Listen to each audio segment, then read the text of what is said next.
Sahabat setia Glory yang dikasih Tuhan, Shalom. Hari ini adalah Kamis 25 Januari 2024. Hari ini kita merayakan pesta bertobatnya Rasul Paulus. Rasul Paulus adalah soko guru gereja dan rasul bangsa-bangsa. Rasul-rasul Tuhan yang lain selain Petrus hanya diperingati hari wafatnya saja. Sedangkan Rasul Paulus diperingati hari pertobatannya.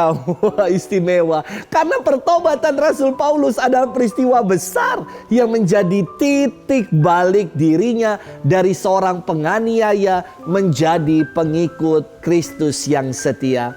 Paulus lahir di Tarsus di tanah Kilikia, sekarang dikenal sebagai Turki. Paulus atau Saulus dalam bahasa Ibrani adalah seorang Farisi. Ia penggiat hukum Taurat dan menjadi murid dari Gamaliel, seorang pengajar terkemuka di Yerusalem. Banyak orang membedakan namanya sebelum menjadi pengikut Kristus adalah Saulus dan namanya berubah menjadi Paulus setelah mengikuti Kristus. Padahal namanya sama, hanya dalam dialek yang berbeda.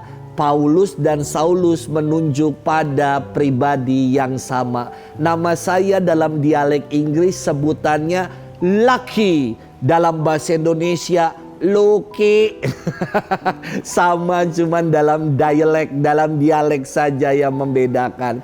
Paulus adalah seorang Yahudi dari suku Benyamin yang berkebudayaan Yunani dan berkewarganegaraan Romawi. Inilah yang membuat Paulus bisa leluasa masuk lintas budaya ketika ia mewartakan Injil. Dalam perjalanannya menuju Damaskus atau Damsyik, ia jatuh dan rebah di tanah karena suatu sinar yang sangat terang.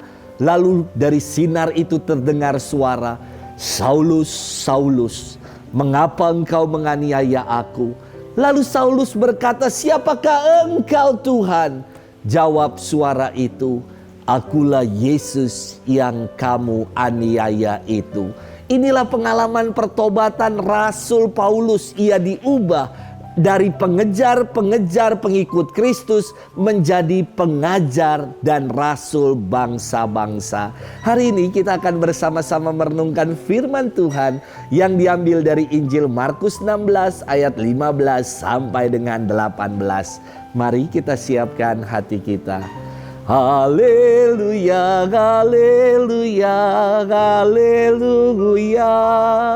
Bukan kamu yang memilih aku, tetapi akulah yang memilih kamu. Aku telah menetapkan kamu supaya kamu pergi dan menghasilkan buah, dan buahmu itu tetap. Haleluya, haleluya, haleluya. Tuhan bersamamu dan bersama rohmu. Inilah Injil suci menurut Markus. Dimuliakanlah Tuhan. Sekali peristiwa, Yesus bangkit dari antara orang mati, menampakkan diri kepada ke-11 murid dan berkata kepada mereka, "Pergilah ke seluruh dunia, beritakanlah Injil kepada segala makhluk. Siapa yang percaya dan dibaptis akan diselamatkan, tetapi siapa yang tidak percaya akan dihukum. Tanda-tanda ini akan menyertai orang-orang yang percaya. Mereka akan mengusir setan-setan demi namaku. Mereka akan berbicara dalam bahasa-bahasa yang baru bagi mereka. Mereka akan memegang ular, dan sekalipun minum racun mereka tidak akan mendapat celaka. Mereka akan meletakkan tangannya atas orang sakit, dan orang itu akan sembuh."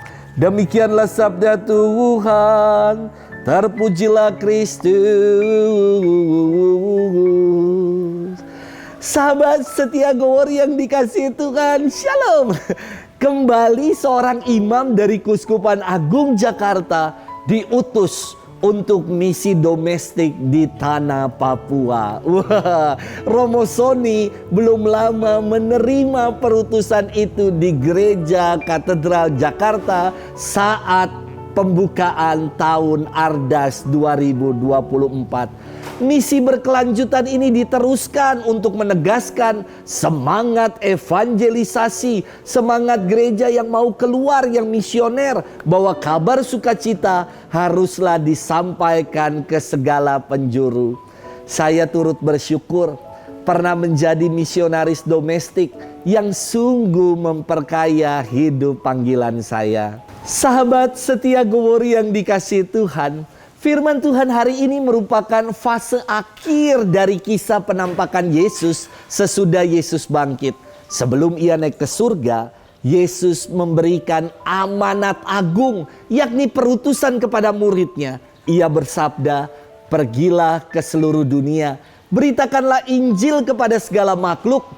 Perutusan ini diberikan kepada para murid dengan bekal tanda-tanda yang menyertai, yakni mereka akan mengusir setan-setan, berbicara dalam bahasa baru, meletakkan tangannya atas orang sakit dan orang sakit itu sembuh, dan lain-lain. Perutusan ini juga dibuat oleh Paulus. Ia menjadi rasul bangsa-bangsa tanpa kenal lelah. Ia dikejar-kejar, ditangkap, disesah hingga dipenjara. Namun Paulus tetap berkobar-kobar dalam mewartakan Kristus yang wafat demi menebus dosa manusia dan kini telah bangkit. Sahabat setia Gowori yang dikasihi Tuhan, kita pun menerima perutusan yang sama sebagai para murid Kristus, yakni untuk menjadi pembawa kabar sukacita. Pewartaan sukacita bukan hanya sekedar kata, tetapi perbuatan nyata kita untuk menjadi kabar baik dimanapun kita berada. Kita mulai sukacita itu dalam diri kita dengan enggak ngeluh atas hidup ini dan selalu mau bersyukur sama Tuhan. Sukacita tinggal di tengah keluarga saat keluarga hidup rukun, saling mengasihi, dan keluarga menjadi berkat bagi sesama.